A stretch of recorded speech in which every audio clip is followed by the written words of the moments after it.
Following the partitioning of Vietnam in 1954, the Hanoi government turned its attention toward unifying the whole country under communism.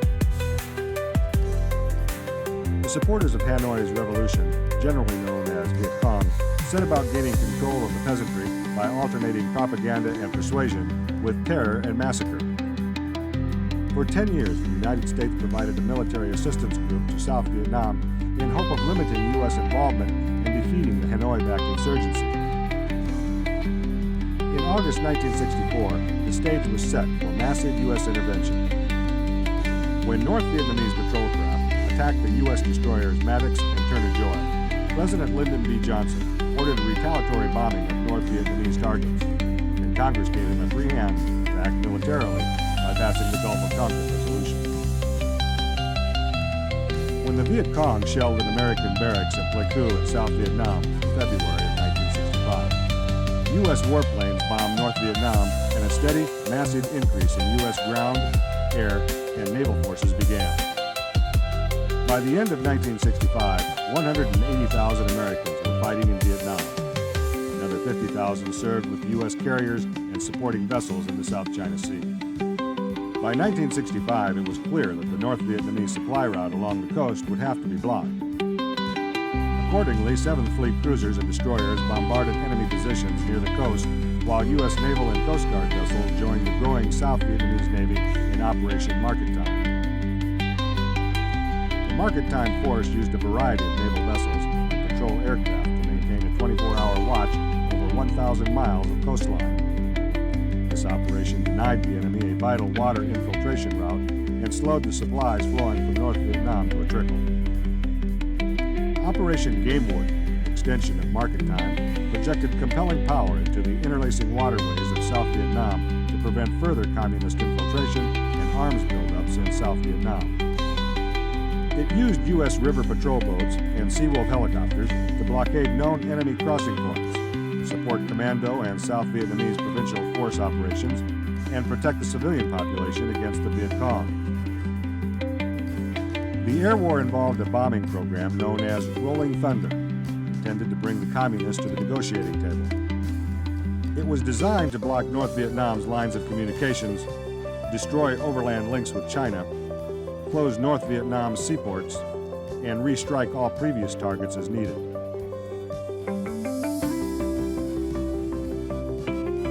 Off the coast of South Vietnam, a single carrier operated at Dixie Station until enough land-based aircraft were available to take over support of maneuvers in the area. Newly arrived carrier pilots usually gained their first combat experience from Dixie Station before going to North Vietnam to face the more formidable Soviet-supplied anti-aircraft defenses. 2 to 4 carriers with their escorts regularly steamed back and forth at Yankee Station at the mouth of the Gulf of Tonkin. Here they stood ready to send strikes against military targets north of the demilitarized zone or to support operations below the zone. U.S. planes flew roughly every other day, attacking mainly in the southern part of North Vietnam. Because there were many target restrictions and follow-up strikes were not authorized, progress was slow. At Christmas, a 37-day bombing halt was called in a futile attempt to encourage the North Vietnamese to negotiate. Attacks resumed in late January 1966. For the next 6 years, the U.S. Navy and Air Force bombed targets in North Vietnam, with occasional halts to test the will of Hanoi to continue the war. In the meantime, the Navy conducted offshore coastal bombardment missions with a variety of ships, including recommissioned World War II battleships. In a campaign reminiscent of the American Civil War, the Navy fought with small improvised vessels on the inland waterways of South Vietnam, while U.S. Marines fought alongside Army groups. Despite this tremendous American effort, Hanoi's will did not crack. In the U.S., anti-war sentiment mounted steadily, especially after the Communist Tet Offensive in January 1968. Shortly thereafter, a demoralized Lyndon Johnson announced that he would not run again for president. The way was paved for the election of Republican Richard M. Nixon. His main task during his first 4 years in office was to disengage the U.S. military from Vietnam. In December 1972, mounting public opposition to the war and a perceived impasse in the peace negotiations in Paris led President Nixon to unleash a fearsome bombing attack against North Vietnam.